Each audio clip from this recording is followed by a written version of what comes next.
We're still 3 weeks away from magazine season from starting in college football, but we're going to start trying to answer the question that is going to become the topic of August. Stick around, we'll tell you what it is. You are Locked On Ole Miss, your daily podcast on the Ole Miss Rebels, part of the Locked On Podcast Network, your team every day.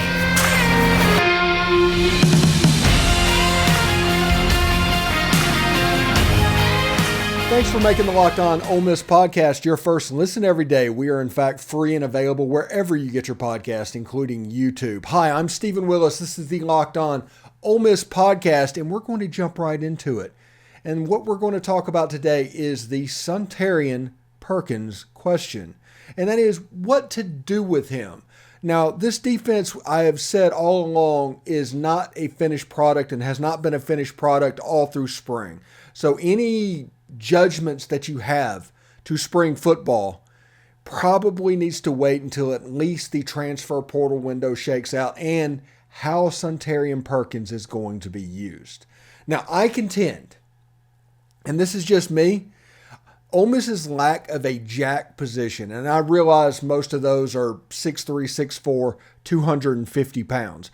But since they don't have one, I contend that Suntarine Perkins could be a weapon on that side of the ball to where he can get after the quarterback, can simplify things a little bit, and can otherwise make it a Harold Perkins type situation. It's kind of interesting to me to see exactly how it will go, but if Ole Miss could put together something similar to what Harold Perkins did at LSU last year, this defense could be a lot better than we think it is going to be. We're doing report cards right now, going through all the positions defensively and trying to answer questions that we have on that side of the ball. And today we're going to do the safeties once we hit the second segment of the show. And there's a ton of questions right now in the safety room. It is the room. There's a reason that they are hitting the transfer portal in that direction so hard at the moment. Just period, end of story. But Suntarine Perkins playing that jack position, alternating over into the Husky position, playing both of the hybrid roles, could provide a way for this defense to be very mobile, attack-oriented, and honestly, kind of fun to watch. Now, I saw Suntarine down at the Under Armour All-American game, got to talk to the young man. Quite impressive. Just all about him. Talked to him and Aiden Williams that day, and it was a really good day. But Suntarine has never stepped on a football field where he wasn't the best player on it. I'm convinced of that. And that includes the Under Armour All-American game. This is a special, special player, which means that he is going to be probably adaptable to whatever you need him to do. There's probably ways that he can be effective on the edge, playing a jack position, playing close to the line of scrimmage as a jack, maybe over on the other side whenever they go 4-2-5 as a Husky. Those two roles, he could do those very well. Tony Connor-ish, but the closer to the linebackers or the line of scrimmage that he lines up, he's special. You see him at the Under Armour game and practicing, and he looked like, kind of a guy. He looked like a typical Under Armour All-American whenever they were just running individual type stuff. It wasn't until 11-on-11 stuff started happening to where you saw how good the instincts were, how good the athleticism was, the football brain was. And knowing that, those hybrid roles to where he could go out, he could come back, he could rush the passer, he could play near the line of scrimmage, do run offense, and he could provide, honestly, even at 215 pounds, a Jacob Springer type impact on the defense in year one. I expect him to. This is one of the better defensive prospects that Ole Miss has signed in the last 50 years. And that includes Tony Connor and Kim Deechey, all of those guys. There's been some players on the defensive side of the ball at Ole Miss. I don't think anybody would argue with that. But Suntarine has a chance to be next level. So you got him for 3 years. You need to maximize those 3 years. And I think you can by letting him split and learning both position between jack and Husky. And I will explain to you in the next segment why Husky is a little bit problematic. So that leaves the jack position where there's not really anybody at the moment. You're going to have to put somebody like Cedric Johnson in that position. I think using Suntarine Perkins, maybe that jack position, maybe line him up at a will position in a 4-2-5 defense alongside somebody like Jeremiah Jean-Baptiste, and you have a chance for him to be effective. Now, I think really highly of his football intelligence. And like I said, there hasn't been a football field that he has ever stepped on that he wasn't the best player on it. That'll probably change next month. But his football intellect, I'm giving him the benefit of the doubt and the ability to pick this up quickly, fairly quickly, to do things something similar to what Tysheem Johnson and David Snigmanosin did, to do something similar to what Quinshon Judkins did, to where you come to a college campus and you pick it up nearly immediately. I'm excited about what he can bring, but it is up to Ole Miss and the defensive coaching staff and Pete Golding to use him correctly. Now, Pete Golding recruited him like crazy at Alabama. Alabama wanted him terribly bad. So that tells me he has an idea of how he wants to use him, even though he's going over to the place that ultimately got him. Suntarine Perkins can make this defense a lot better than what we think it's going to be. When we give our post-spring report cards, which we have been all week, and we're talking about questions, Suntarine can be an answer immediately. Now, will he? I do not know. I'm thinking he'll be able to pick it up, but he might not.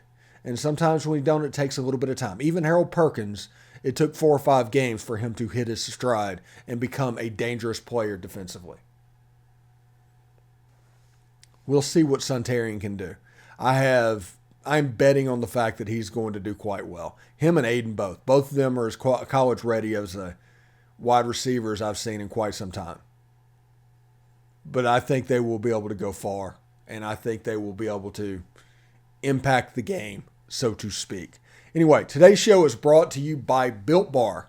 If you're looking for a delicious snack, but you don't want all the sugar and calories, then you need the best tasting protein bar ever. Built. You got to try this.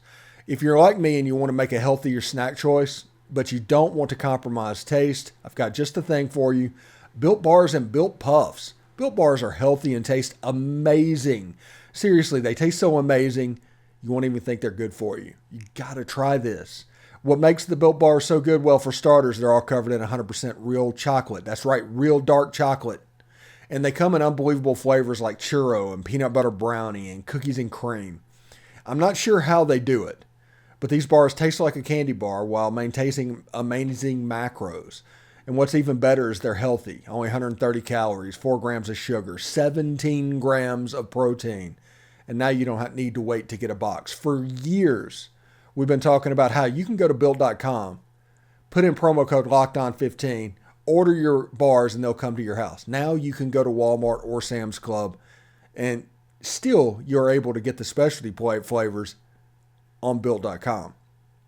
That's right. Head to your nearest Walmart today. Walk to the pharmacy section and grab yourself a box of Built Bars. You can pick up a 4-bar box of cookies and cream, double chocolate, or coconut puffs. If you're close to Sam's Club, though, you can grab a 13-bar box with our hit flavors, Brownie Batter Puff and Churro Puff.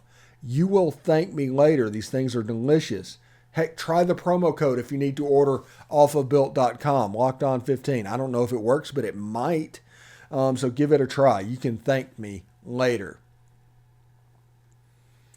Thanks for making the Locked On Ole Miss podcast your first listen every day. Every dayers tomorrow on this show, Chris Childers from SiriusXM will be joining us talking about a lot of stuff. The gambling stuff probably is going to come up. We're going to talk about preseason expectations for Ole Miss and the SEC in a general. That is Chris Childers from SiriusXM is going to be on the program tomorrow. Now, we've been doing our post-spring report cards. And, you know, it's really interesting about what's going on. But The safety position is up next, and the safety position is the one I have the most questions for. Now, there's some answers there, but there's questions, and the questions results from the fact that Ole Miss has run 6 defensive backs for the better part of 2 years. So some of those safeties that are listed as a safety is not really going to be a fit for this defense. Now, I have not laid eyes on them in this system. So the questions that I have, we're going to have to wait until the fall to have them answered. But players like Ishim Young, Ladarius Tennyson, I get a little bit nervous because these guys are true box safeties. They were brought in to play close to the line of scrimmage.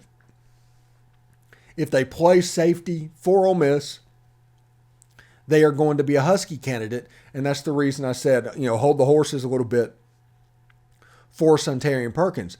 Ishim Young and Ladarius Tennyson, they're excellent physical players who are great run stoppers. That's why they were brought in, to stop the run. But pass coverage-wise, they're not necessarily a minus coverage team, but that's not why they were brought in. So whenever you're playing a Husky, a strong safety, and a free safety, those strong safety and free safety, that becomes a little bit difficult because you do want people that can cover down the field. Now, you do have John Saunders, who's a slash position, slash corner, and safety. He's been playing a lot of safety, so you could see him back at free safety.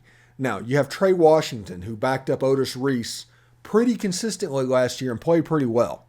So those two I feel pretty good about, John Saunders and Trey Washington. But I have questions about the Husky position, Ishim and Ladarius Tennyson. I need to see this. I need proof of concept of them in this defense. And I want to see how Taylor Groves does. He's somebody I've been excited about for multiple years at this point. I want to see him get on the field and make an impact as well. Now, there's a couple of players that you probably need to know about as well. Nick Cole out of Georgia. Defensive back. He's 5'11", 175. He was brought in almost as a Tyshim Johnson. He was brought in the last defense. We'll see how he adjusts in the fall to this defense. And A.J. Brown, which I hate calling him A.J. Brown because of obvious reasons. But A.J. Brown's his name, so we will call him A.J. Brown. He is a true freshman that enrolled early, and in the spring, he was the defensive player that was popping of the freshman class that we were hearing about. He was doing on the defensive side of the ball the same thing that Chris Marshall was doing on the offensive side of the ball. So it'll be interesting to see A.J.'s development into the fall. Now, numbers are there, as we just read off information. There's 2 positions, 3 positions, and there's a legit 2 deep already in play, plus players that are going to come in and try and make an impact. So we will see exactly what they do and how this gets handled. I'm just saying there's a ton of questions at this position. Probably might be a ton of answers, but there's a ton of questions as well. And knowing that, understanding what is going on, will kind of make the defense a little bit more well-rounded. Like I said, players like Suntarine Perkins have a chance to come in, make an immediate impact, and affect the outlook of this defense. It's why these magazines like Athlons and Lindy's, and I love them as much as anybody, and we're going to do shows about the Ole Miss section in both of them. But I think it needs to be known that they don't know the answers to these questions either. They're all assuming. I'm going to change the subject just a little bit here before we get out of here and go to Derek in the next segment. But the people that do these magazines, they're more responsible for blue bloods than anybody else in the country. They just guess. They just have to guess because the answers to the questions that they are asking, they're not available. So they're assuming the answer. And as we all know what happens when you assume. But defensively, we all have questions. You're going to hear questions in these magazines about Ole Miss's defense. They don't know the answer. I don't know the answer. You don't know the answer. It's all a matter of trying to just project what's going to happen because there has been no play on the field that we can judge off of. We have not seen any full speed 11 on 11 action. We saw the spring game that was thud, but no real action. We have not seen players like Suntarine Perkins line up for this Ole Miss defense. We have not seen if A.J. Brown can take a step defensively at safety. Will Trey Washington develop into a serious strong safety position? Will John Saunders, is he playing cornerback? Is he playing free safety? I do not know. But those are questions that need to be answered. And the sooner they're answered, the sooner this defense can go. Because this season, and I've said this multiple times before, this season is about maximizing for 2024. You want to put yourself in the position to be in the best position at the beginning of 2024. And that is starting now. If you wait until 2024 to play catch up, you're already starting in a hole. I'm telling you, when Texas and Oklahoma come into this conference, it's going to be a different animal, especially at a school like Ole Miss. You need to be in the best shape you can possibly be in, and you can't afford to yo-yo and go back. Because Ole Miss over historically has been an ultimate yo-yo type town or type school. Ups and downs and ups and downs. So we'll see exactly what goes on. In the next segment, we'll have Derek Vandy Griff, and he'll talk about the weekend series against Auburn. He'll have a rundown of Rebels in the minor leagues. And, of course, we'll talk about Calvin Harris and his bomb party last Saturday. So stick around. Thanks for making the Locked On Ole Miss podcast your first listen every day. We are free and available wherever you get your podcast, including YouTube. Do us a favor, subscribe to the YouTube channel, hit the bell for notifications, comment, and upvote the video itself. We'd appreciate it. Also, join our subtext community. We don't get information a lot, but when I do, I put it there first. We also do exclusive live streams and things like that for them, and as football season gets closer, it will be a good value for you. I'm here with Derek Vandy Griff. We're going to talk baseball. No, seriously, we're going to talk baseball. Still doing it. Yeah, still doing it. And let's start with Calvin Harris. He was kind of the bright spot of a just blah weekend. The first Ole Miss player, well, actually the first SEC player to have 4 home runs in a conference game. And that was only good enough for co-offensive player of the week. Yeah. I mean, I don't know how you couldn't give it to him outright. I didn't even see who got the other co-player of the week in the SEC. I assumed it was that freshman for Georgia. I saw he had another big weekend. It was like somebody from Missouri, man. Luke Mann. Okay, well, yeah, that's a guy we talked about last week on the podcast too. I think that actually makes sense. He hit 4 or 5 home runs against us over the 3 days. So yeah, I guess that does make sense because he absolutely crushed us and we just kept pitching to him for whatever reason. But yeah, Calvin obviously had a heck of a day, man. I mean, he's having an incredible year. Ended up tying the RBI single game record for Ole Miss, with 10, and ended up setting the record for the most total bases. Obviously, you hit 4 home runs, you're going to get 16 total bases. That's just kind of how that works. So, yeah, big day for him. It was nice to see, quite frankly, after that loss on Thursday, it kind of ended our hopes for a NCAA tournament berth outside of us making Hoover and going and winning the whole thing just from the metric standpoint, the strength of schedule, RPI, stuff like that. It wasn't going to work out with just 13 SEC wins, I don't think. So obviously after that Friday game, it's all about players playing with pride, playing for the name on the front of their jersey, all that stuff you hear about all the time, right?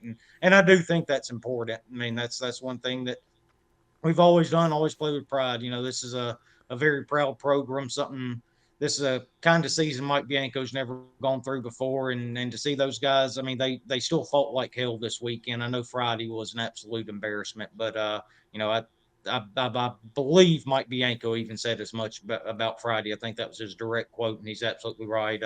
But, that Thursday game is one you got to get. And Saturday, the bats came out. Calvin Harris was incredible. Shot and yay. You got contributions up and down the lineup that day, which obviously we needed because we give up, what was it, 14 runs or whatever it was, even though we had scored 20. So, yeah, good little, sticker on the season for Calvin Harris, right? Four home runs, goes down as first SEC player to do it in a conference game. So good for him. Happy for him. He's been good all year long. Just keep raising that draft stock and hopefully see him in the minors and the majors here coming up real soon. Yeah, and I see that scoreline of the game Saturday, and I was like, oh, Ole Miss has a kicker problem. Yeah, right. It's just that's exactly what it looked like. Yeah. Unfortunately, not at football season quite yet. Still got a couple months to go, so we're gonna hammer through these last couple weekends of SEC play, see if we can catch a little bit of fire, get to Hoover maybe, and see what happens from there. But definitely gonna be an interesting off season, though. I'm really excited to dive into that the season in review, and then what we got coming up for next year, and addressing a lot of needs because there we obviously lose a lot, especially on the offensive side of the ball. I think pitching is going to be really, really good for us next year, especially if Hunter Elliott gets back. There's talk about him being able to get back February or March because you didn't have the full Tommy John. It was a hybrid type surgery. If you're able to get him back to pair with JT Quinn and Grayson Saunier, the experience they got this year, so, there's some potential to have a really, really deep and really good pitching staff when you look back and you have Nichols and Mallets and Riley Maddox there in the bullpen too. So still a lot to be really excited about going into next year, but we still got a couple more weekends and we're going to keep talking about it until the games are over this year. Yeah, absolutely. And, if anybody's wondering about NIL for next year's baseball season, starting in June, we're going to start having a monthly segment with Jason Simmons from Dead Soxy, who has an NIL socks program. So you can buy socks for him and tell us what's going on just in time for Father's Day, and it will actually help the program as well. Fantastic. All right, so let's get into the Auburn series. What do we need to know?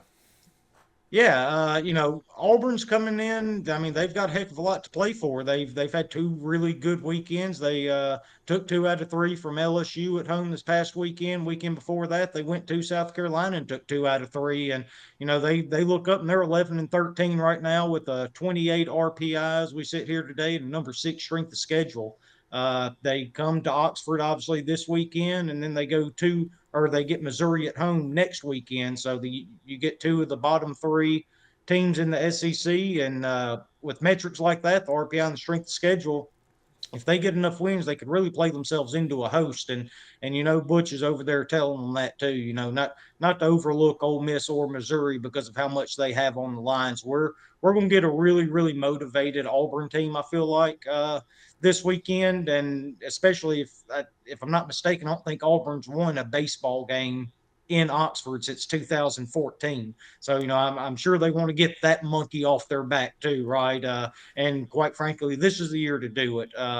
And Butch has always done a really good job over there at Auburn. He's made 2 College World Series, if I'm not mistaken, since he's been there, and they've been without their ace basically all year this year too. And he just keeps finding a way to piece these things together and just keep piling up wins. They're 27-19 and 1. They have a tie this year. They're one of the rare teams that actually have that. But like I said, 11-13 in the SEC. You got 6 left against 2 of the bottom 3. If they're able to get to 16 or 17 over these next 2 weekends with the metrics they have, go to Hoover, make just a little bit of noise. They're absolutely in line to host a regional, which would be quite an accomplishment for them. The way this season's gone for them with injuries and stuff like that. Yeah, and if anybody needs motivation for any reason to go support this team or go to games this weekend, Kemp Alderman and Jacob Gonzalez, this is probably their Oxford swan song. And if you're not willing, this might be the last chance to see them play. Just kind of piggybacking off that for a second, not only those 2 guys, but you got, guys like Peyton Chatagnier and Calvin Harris is going to be gone too. This is last year in Oxford. I mean, the way he swings the bat, he's going to end up getting drafted and going to the pros next year too. And even a guy like TJ McCants, I know it's been a up and down career for him, but he's battled through a heck of a lot of adversity since he's been here in Oxford. And, without TJ McCants and Peyton Chatagnier last year, Ole Miss doesn't win a national championship. We don't even get into the NCAA tournament. They're kind of the catalyst that kind of got the bottom of that lineup going a little bit for us last year. And then when they got into postseason play, they were just out of their minds. Every time TJ McCants didn't start, he was coming in and hitting a pinch hit bomb, in the seventh, eighth, ninth inning for us. And, then you get to Omaha and those guys just kind of kept it rolling for us. So, yeah, I mean, there's still a lot to support about this team. There's a lot to be grateful for. These guys that aren't going to be here anymore that brought us so much joy and happiness, and more than anything brought us a national championship. And that's something that we've obviously always wanted. A lot of people didn't think we would ever get, but these are the core guys that kind of got us there and got that championship, along with guys like DeLucia, Elko, Kevin Graham, and Bench, and all of those guys. Josh Mallett's too. We've talked about him 100 times on this podcast since we started this thing last year. But yeah, I mean, go out, support these guys. They deserve it. I guarantee you nobody feels as bad about the way the season has gone as those guys do, and Mike and his staff. So get out, support them, keep watching, keep rooting for them. And, I can only speak for myself, but I'm going to be here for them until the last pitch is thrown.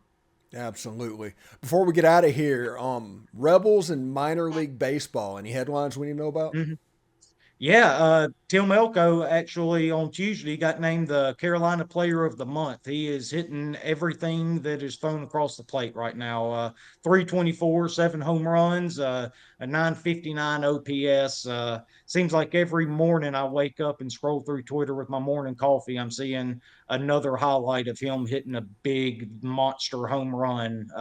He's in single A right now, but he's older, if you want to say that, for a minor league player, especially in single A ball. He's the kind of guy that I think can progress quickly. Definitely one of their top prospects that's making headlines. I've started following a lot of future White Sox accounts and stuff like that deal with minor leagues, and seems like every other tweet they put out is about Tim Elko and how unbelievable he's been doing this year. So obviously great for him. I mean, absolute Ole Miss legend, what he did during his time, and then when he tore his ACL and then hit that big home run against Texas A&M, and then of course followed it up with the national championship the very next year. So super happy for him. We always knew he could hit, and that's what he's doing right now.